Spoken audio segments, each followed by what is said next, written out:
অধিকার পরিষদের সভাপতি সাবেক ভিপি উপরে এবং গণ অধিকার পরিষদের সাধারণ সম্পাদক রাশেদ খান সহ তাদের নেতাকর্মীদের উপরে পুলিশ এবং যৌথ বাহিনীর হামলা হয়েছে। আমরা রাতেই খবর পেয়েছি, তখন তিনি বেশ আশঙ্কাজনক অবস্থায় ছিলেন এবং চিকিৎসার জায়গায় ছিলেন। সারা রাত বেশ একটা অস্থির অবস্থার মধ্যে দিয়ে নুরুল হক নূর গিয়েছেন। আমি কিছুক্ষণ আগে চিকিৎসকদের সাথে কথা বলেছি,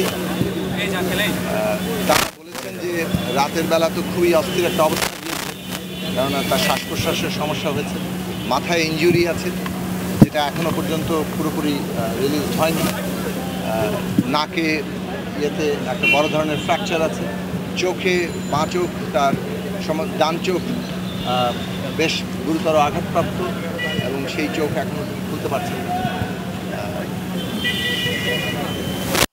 চিকিৎসকরা সর্বশেষ যেটা বলেছেন যে এখনো আশঙ্কামুক্ত নন, তবে তিনি তারা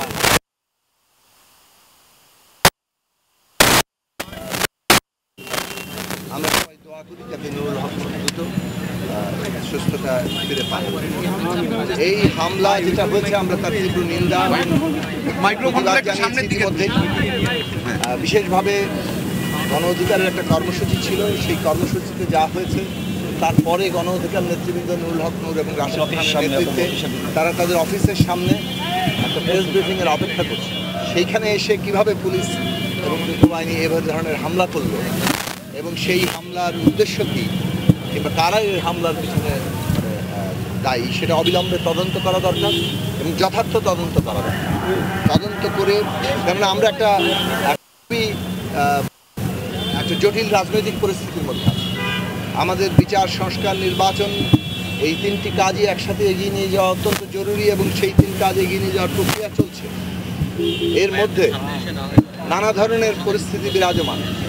নির্বাচন নিয়ে একটা অনিশ্চয়তার জায়গা তৈরি করার চেষ্টা করা হচ্ছে।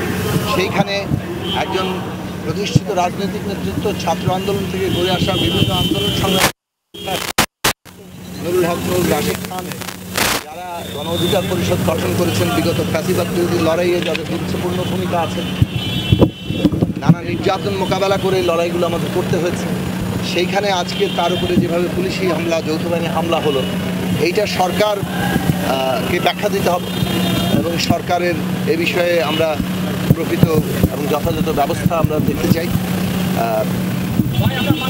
এইটা আমরা দেশবাসীকে বলবো যে আমরা সবাই নুরুল হক নূরের জন্য দোয়া করি। রাশেদ খানও আহত হয়েছেন এবং তার উপরে হামলা প্রথমে শুরু হয়েছে। আমরা যেটা দেখেছি যে